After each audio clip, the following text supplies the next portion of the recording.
The topic of this presentation will be Chapter 9 of the ChemL text published by Wiley. This is for the accounting courses at Royal Roads University, and this is Lisa Ricci speaking. In Part 1 of Chapter 9, we'll talk about determining the cost of long-lived assets and walk through 3 different depreciation methods applied under the cost approach to valuation of these assets.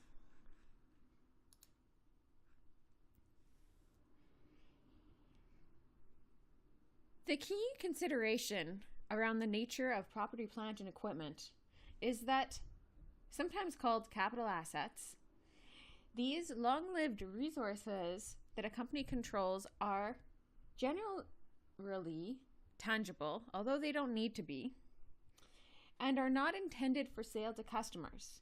Instead, they're used in the production and sale of goods and services to customers, for rental to others, or for administrative purposes. Unlike current assets, which are used and consumed in the current accounting period, property, plant, and equipment benefits a company over many years. So how do we determine the cost of our property, plant, and equipment? Well, as we learned in Chapter 2, the cost that companies generally record includes the purchase price, including certain kinds of taxes and duties, as well as any expenditures necessary to bring the asset to its state of usefulness, and as well any estimate of future obligations related to dismantling, removing, or restoring the asset at the end of its useful life. The other cost item that is important in the discussion of property, plant, and equipment is the residual or salvage value. This is the value that we expect to recover for an asset when we are finished using it. It's necessary in this discussion of costs and comparison of capital costs versus current costs to make a differentiation between expenses relating to our assets, which prolong or extend the useful life of the asset. These are called capital expenditures, as compared to the costs that are necessary to run the asset from day to day. These are called operating expenses.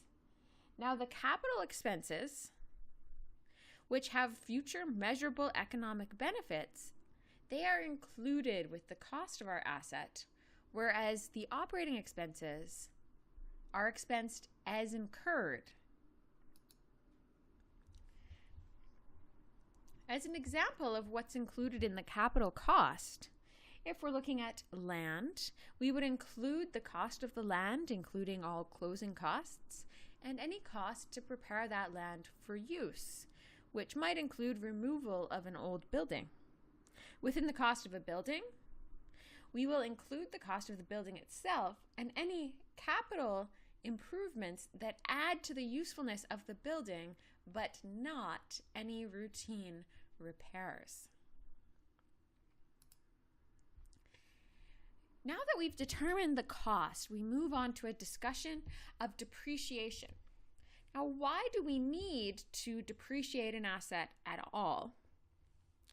Well, we need to record a reduction in value of an asset over time as its revenue producing ability declines over its useful life. Why does an asset's revenue producing ability decline? Well, there's wear and tear and then obsolescence, or the asset becoming out of date as more efficient alternatives become available on the market. The notion of depreciation is also closely tied to expense recognition, which we discussed in Chapter 4. In order to match the cost of the asset to the revenues it helps generate, we must recognize expenses to match those revenues over the period for which we are using this asset. So what is depreciation anyway? It's a systematic allocation of the cost of property, plant, and equipment over the asset's useful life. And although part of the logic for recording depreciation is that the asset's value declines over time, it's important to recognize that depreciation is a process of cost allocation and not valuation. It is also important to recognize that depreciation does not use or provide cash. There are no cash inflows or outflows associated with use of an asset over time. The cash inflows and outflows happen exclusively at the time of purchase and sale of the asset itself. So what do we need to know to calculate our depreciation or to spread the asset's value over time? Well, we've already looked at a few of these things. We need the cost. The last one here, we need the residual or salvage value, how much we can get for it at the end. And the useful life or available usage. This may be expressed in terms of years or in terms of units. How many units can a machine produce, or how many kilometers can a vehicle drive? Could be two examples. Once we know these values, we're capable of calculating the depreciable amount, which is the cost minus the residual value. This gives us the amount, the cost figure, which we will then spread over the asset's useful life, with the residual value as our floor, an amount that we will never go below. There's a note at the base of this slide about income tax, just to draw your awareness to the fact when you're looking at financial statements that depreciation is our financial accounting term for spreading or allocating the asset's life over time. And CCA, or capital cost allowance, is the tax equivalent. In some cases, there are differences between these two methods. You're not required to know the full extent of these differences, but it may be useful to know they are there so that you are aware when looking at financial statements of these differences. So once we have those three numbers, there are three different methods we can use to calculate the allocation of an asset's depreciable amount over time. The first is straight line, which sees a constant depreciation over each year of the asset's useful life. Depicted here by both a formula using the example from the text and a graphical representation that shows you intuitively the depreciation expense each year is the same.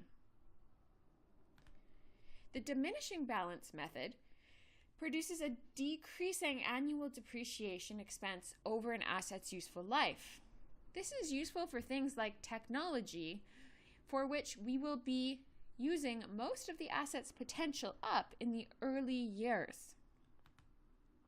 The diminishing balance graph, as seen here, records more depreciation at the beginning of the asset's useful life and then steadily declines. Whereas straight line allows us to calculate a single number and apply it to each year of the asset's useful life, you can see the diminishing calculation here, and on the next slide in a little more detail to demonstrate the fact that each year we must use the carrying amount at the end of the year and recalculate the depreciation for the following year to come up with our different and declining depreciation values for each year. You can see in year 5 that since the residual value is the floor or the very base which we cannot go below, that depreciation in year 5 is in fact limited by that floor and not equal to the result of the calculation. The depreciation expense shown here, $1,277, is the amount you can see the end of year 4 minus the residual value, because that amount was less than calculating 4,277 multiplied by 40%. The last method is called units of production. It expresses useful life in terms of total units of production. So in the text example, we're looking at kilometers driven. The graph here is very up and down as it varies directly with the amount of use, which doesn't have a definitive pattern. So we can't always draw certain conclusions about how units of production will compare to the other methods. We must, like in the double diminishing method, calculate a separate number for each year.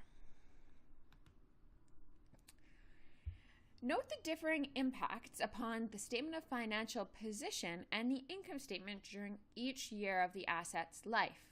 Remember, depreciation affects the statement of financial position by way of the split between our cost and accumulated depreciation, and impacts the P&L or income statement by way of our depreciation expense. That's it for depreciation methods. We will pick up with the discussion of long-lived assets in part 2 of this chapter.